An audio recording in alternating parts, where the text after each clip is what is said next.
नमस्कार दोस्तों, स्वागत है आप सभी का भामू ज्ञानशाला पर। तो भामू ज्ञानशाला के इस यूट्यूब चैनल पर हमारी राजस्थान हिस्ट्री की क्लासें चल रही हैं, जिनमें हम किसान आंदोलन है वो पढ़ रहे हैं। तो आज की क्लास में हम बीकानेर किसान आंदोलन है उससे आगे हम कंटिन्यू करने वाले हैं।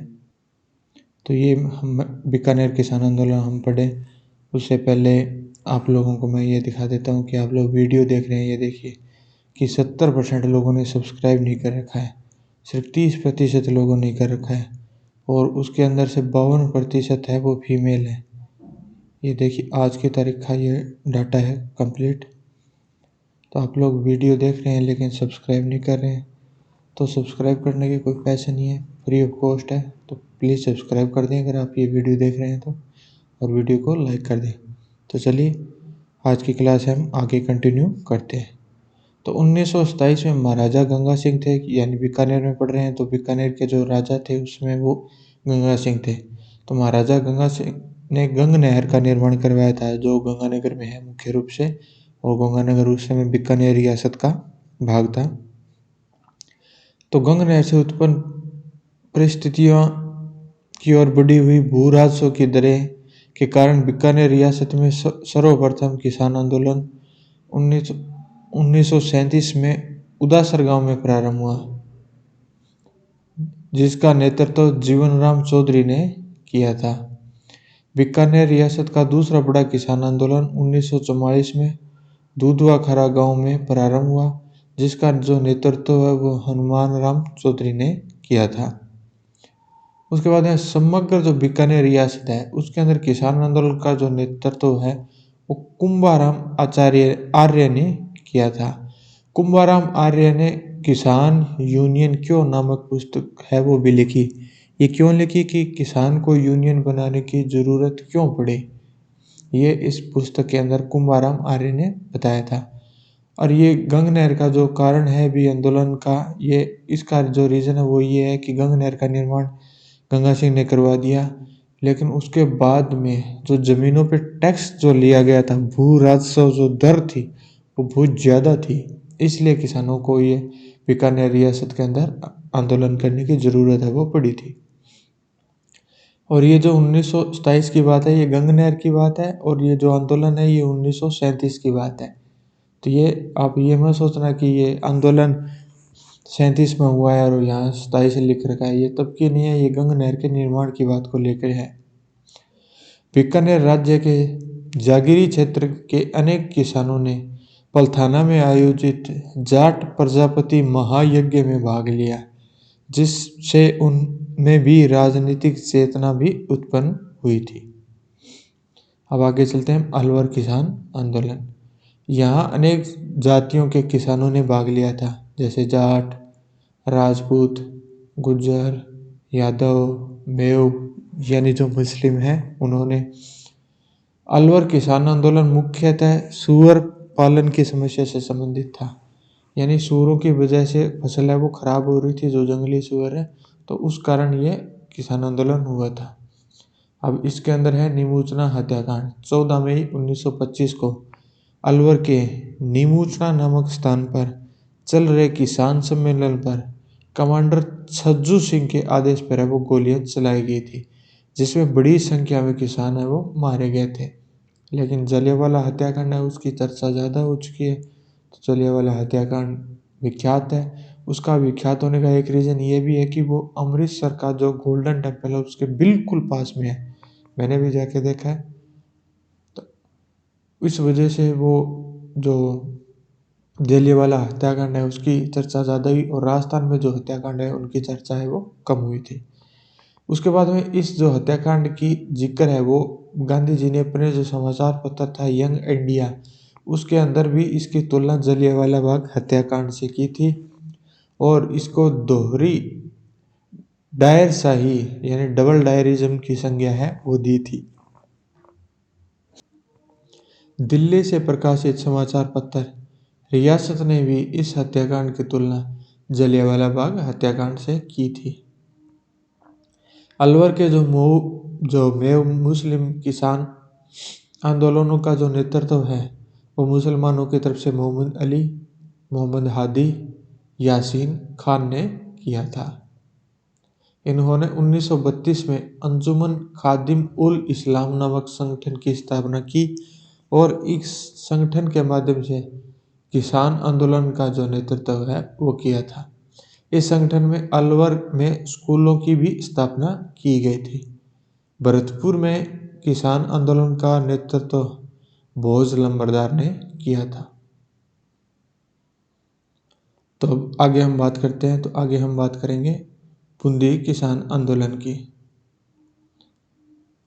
तो बूंदी किसान आंदोलन है तो ये बूंदी में हुआ है। तो इसमें बूंदी किसान आंदोलन है वो बरड़ किसान आंदोलन के नाम से भी जाना जाता है। इस आंदोलन के जो मुख्य नेतृत्व करता है उनमें पंडित नैनूराम शर्मा और रामनारायण चौधरी हैं।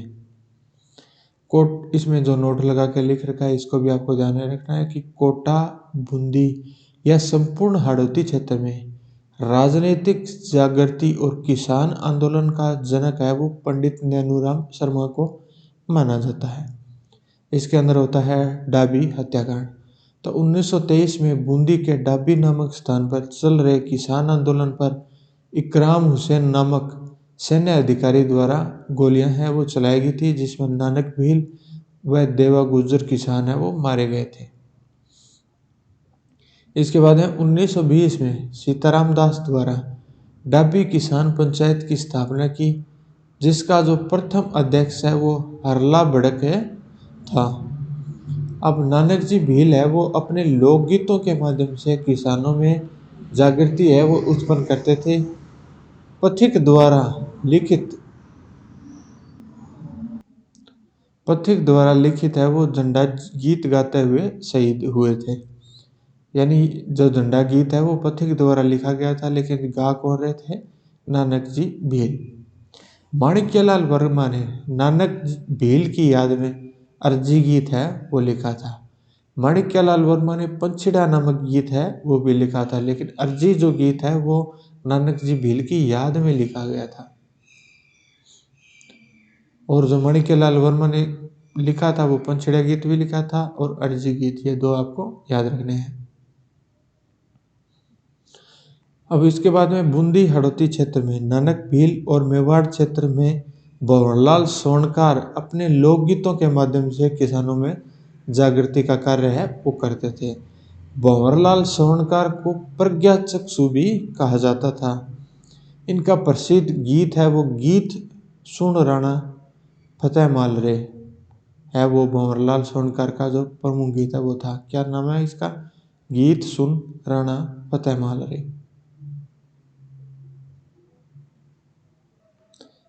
इसके बाद में आता है शेखावाटी किसान आंदोलन। तो जो शेखावाटी क्षेत्र है उसमें अंदर 421 जागीरें थी, यानी जो संपूर्ण जो शेखावाटी है इसमें जो 5 जागीरें थी उनको पंचपाणे नाम से जानते थे। उनमें थी ढूंढलोद, बिसाऊ, मंडावा, नवलगढ़, मलसीसर। ये जो 5 रियासतें हैं इनको पंचपाणे नाम से जाना जाता है, ये पंचपाणे नाम से प्रसिद्ध है। पंचपाणे की ये जो 5 जागीरें हैं ये झुंझुनू जिले में है। शेखावाटी किसान आंदोलन का जो प्रारंभ है वो 1922 में सीकर से हुआ था। उस समय जो सीकर के जागीरदार थे वो थे कल्याण सिंह। सीकर या शेखावाटी किसान आंदोलन के मुख्यतः नेतृत्व करता थे जो रामनारायण चौधरी। ये जो रामनारायण चौधरी आप इतनी बार से हम पढ़ रहे हैं, पीछे की 2 क्लासों में भी आए हैं, तो ये झुंझुनू से हैं। उसके बाद हरलाल सिंह, नेत्रम गोरीर, पृथ्वी सिंह गोठला, पन्ने सिंह, बटड़ानऊ, गोरू सिंह, कटराथल, ये इनके गांव के नाम हैं। हेरू सिंह पलथाना, ईश्वरी सिंह भेरूपुरा, लेखराम कसवाली, देशराज इत्यादि इसमें मुख्य रूप से शामिल थे। देशराज है वो मुख्य रूप से भरतपुर के निवासी थे, जिन्होंने राजस्थान संदेश नामक समाचार पत्र है उसके माध्यम से किसानों में जागृति का कार्य है किया था। उसके बाद में जो जाट प्रजापति जो महायज्ञ है ये 20 जनवरी 1934 को हुआ था। 20 जनवरी 1934 को सीकर में जाट प्रजापति महायज्ञ का आयोजन हुआ, जो 20वीं सदी का सबसे बड़ा महायज्ञ था। इस यज्ञ में 3 लाख से अधिक लोगों ने भाग लिया था और उसमें 125 मण घी की आहुति दी गई थी, यानी एक मण में 40 किलो। तो 125 मण में आप देख सकते हैं कि 125 गुणों में 40 किलो। इस महायज्ञ के यज्ञपति थे जो हुकुम सिंह और यज्ञाचार्य पंडित खेमराज जी थे। उसके बाद में जो कटरा स्थल है वो किसान महिला सम्मेलन हुआ था। वो हुआ था 25 अप्रैल 1934 को। 25 अप्रैल 1934 को सीकर के कटराथल गांव में किशोरी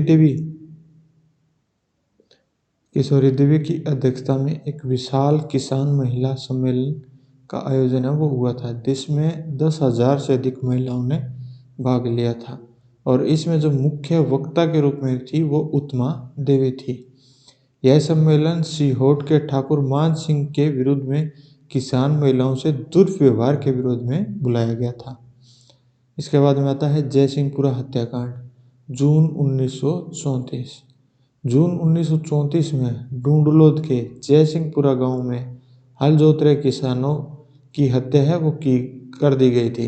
इस हत्या के आरोप में ढूंढलोद के जो ठाकुर ईश्वर सिंह हैं उनको कारावास की सजा सुनाई गई थी। जयपुर रियासत में यह पहला अवसर था जब किसी किसान की हत्या के आरोप में किसी जागीरदार परिवार के सदस्य को कारावास की सजा सुनाई गई थी। यानी कि ये पहला अवसर था जब किसी किसान की हत्या के आरोप में किसी जागीरदार के परिवार को कारावास की सजा हुई थी। यानी इससे पहले किसानों की हत्या है वो जागीरदारों यानी राजपूतों के द्वारा की जाती रही है, लेकिन उनको सजा नहीं हुई है, कोई उन पर कार्रवाई नहीं हुई है। जो लोग कहते हैं भी ये देखिए राजपूतों ने ये किया वो किया, ये देख लिया आपके सामने है, ये इतिहास में बकायदा जयसिंहपुरा हत्याकांड है, ये इस बात का गवाह है कि जो जागीरदार थे यानी राजपूत थे मुख्य रूप से, तो उनके द्वारा किसानों की हत्या की जाती थी। ये घटना है वो जयपुर रियासत में हुई थी। इसके बाद में हम बात कर लेते हैं कि कुंदन हत्याकांड। यह होता है 25 अप्रैल 1935 को। 25 अप्रैल 1935 को सीकर के कुंदन गांव में लगान वसूली के लिए राव राजा कल्याण सिंह के कारंदियों ने किसानों पर हमला कर दिया, जिसके कारण 4 किसान हैं वो मारे गए थे, जिनके नाम है टिक्कूराम, तुलसाराम, आसाराम, चेतराम। इस समय सीकर के बंदोबस्त अधिकारी है वो कैप्टन वेब थे, जिन्होंने इस हत्याकांड का उल्लेख है वो किया था। इस हत्याकांड की जो चर्चा है वो ब्रिटिश संसद के कॉमन सभा यानी अपने जो संसद है उसी तरह उसमें हुई थी। लंदन से प्रकाशित डेली हेराल्ड नामक समाचार पत्र में भी इस हत्याकांड से संबंधित खबरें हैं वो प्रकाशित हुई थी। धापी देवी का संबंध भी कुंदन किसान आंदोलन से है। खूड़ी किसान आंदोलन का संबंध भी सीकर किसान आंदोलन से ही है। मास्टर प्यारेलाल गुप्ता ने चिड़ावा में अमर सेवा समिति की स्थापना की थी। प्यारेलाल गुप्ता को चिड़ावा का गांधी भी कहा जाता है। चिड़ावा का गांधी किसे कहा जाता है? प्यारेलाल गुप्ता। और प्यारेलाल गुप्ता ने किसकी स्थापना की? अमर सेवा समिति की। और ये जो प्यारेलाल गुप्ता है ये मूलतः उत्तर प्रदेश के अलीगढ़ के निवासी थे। पंडित नरोत्तम लाल जोशी ने झुंझुनू में जकात आंदोलन है वो चलाया था। राजस्थान विधानसभा के प्रथम अध्यक्ष भी रहे थे। तो आज हमारे किसान आंदोलन वो कंप्लीट होते हैं और इनको शॉर्ट में मैं आपको रिवीजन क्लासें होंगी उनमें कराऊंगा। अभी मैंने इनमें एक एक पॉइंट है मेरी तरफ से कवर कर दिया है। आपको अगर कोई कमी लगती है या आपको कोई एक्स्ट्रा जानकारी पता है या मैंने कुछ बताया उसमें कोई ऊपर नीचे है तो आप नीचे कमेंट कर देना, मैं उस कमेंट को पिन कर दूंगा। मिलते हैं नेक्स्ट क्लास में। अगर यहाँ तक पहुँच गया है तो चैनल को सब्सक्राइब करके और वीडियो को लाइक करके ज़रूर जाइएगा।